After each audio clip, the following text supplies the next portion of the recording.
Asal mula suku Simalungun. Kisah dari Provinsi Sumatera Utara.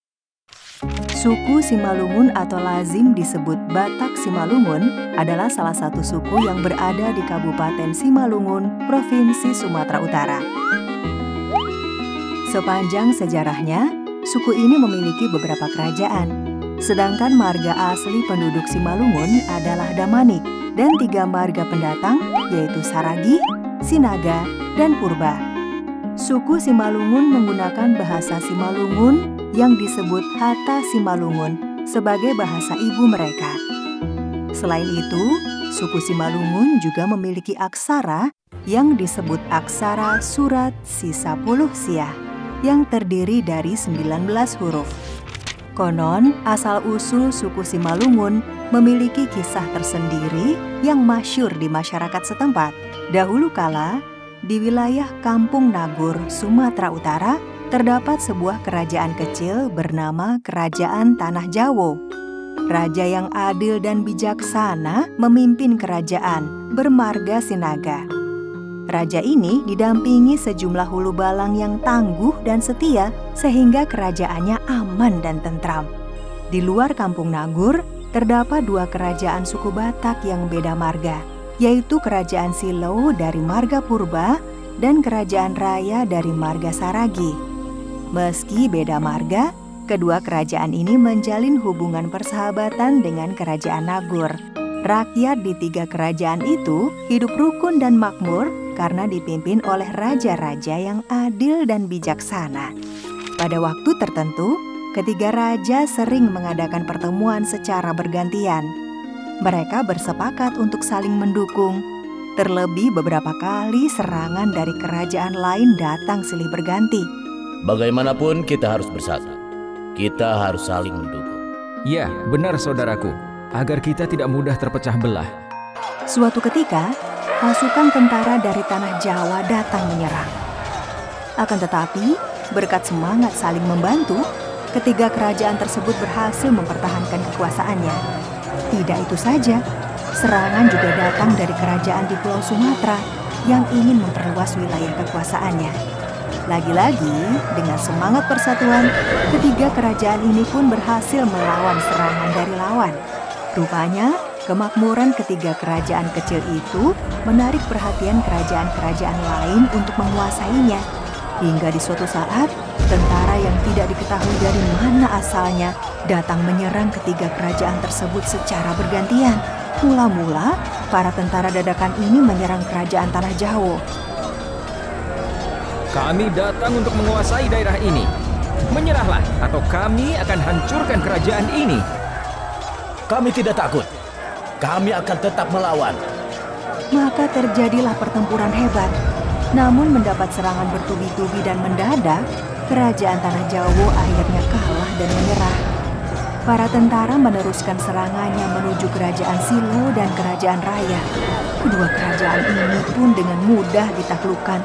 Ketiga kerajaan tersebut akhirnya takluk juga.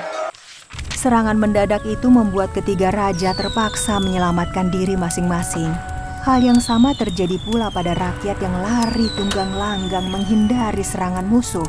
Mereka meninggalkan wilayah itu secara berkelompok dengan membawa sedikit bekal yang tersisa. Selama masa pelarian, mereka juga harus berpindah-pindah tempat untuk menghindari kejaran musuh. Kehidupan para pengungsi tersebut sangat menderita. Mereka dilanda kelaparan dan terserang berbagai macam penyakit. Untuk bertahan hidup, mereka mencari tempat tinggal baru yang dirasa aman. Setelah lama mengungsi dari satu tempat ke tempat lain, sekelompok pengungsi dari Kampung Nagur menemukan tanah Sahili Misir yang dirasa aman. Tempat yang kini dikenal sebagai Pulau Samosir, yaitu sebuah pulau yang terletak di tengah-tengah Danau Toba. Disitulah mereka menetap dan hidup bersama. Untuk mencukupi kebutuhan hidupnya, mereka mencari ikan dan membuka ladang untuk bercocok tanam. Setelah sekian lama menetap di pulau itu, hidup mereka pun mulai tertata. Bahkan mereka telah memiliki anak cucu. Meski demikian, mereka sering merasa rindu dengan kampung halaman di Kampung Nagur. Mereka akhirnya mengadakan musyawarah. Bapak-bapak dan ibu-ibu, siapa di antara kalian yang ingin kembali ke Kampung Nagur?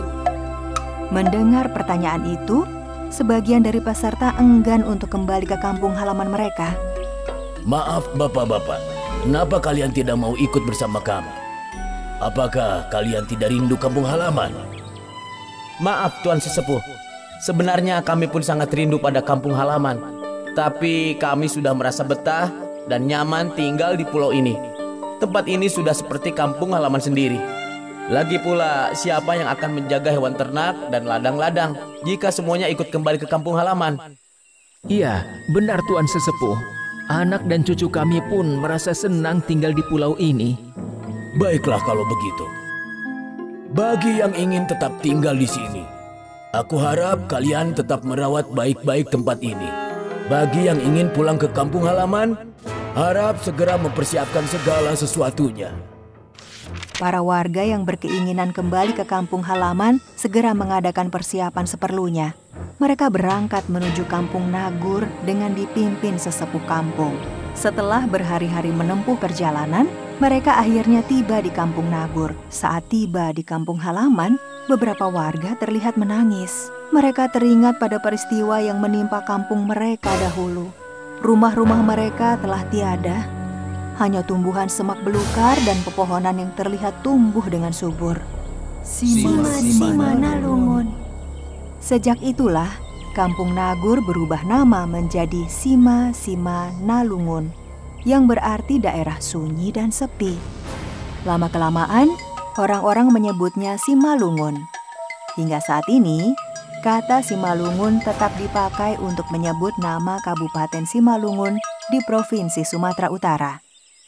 Kini, kabupaten dengan semboyan Pabonarondobona yang berarti kebenaran adalah pokok ini menjadi kabupaten yang luas dengan 32 kecamatan dan 413 desa dan kelurahan.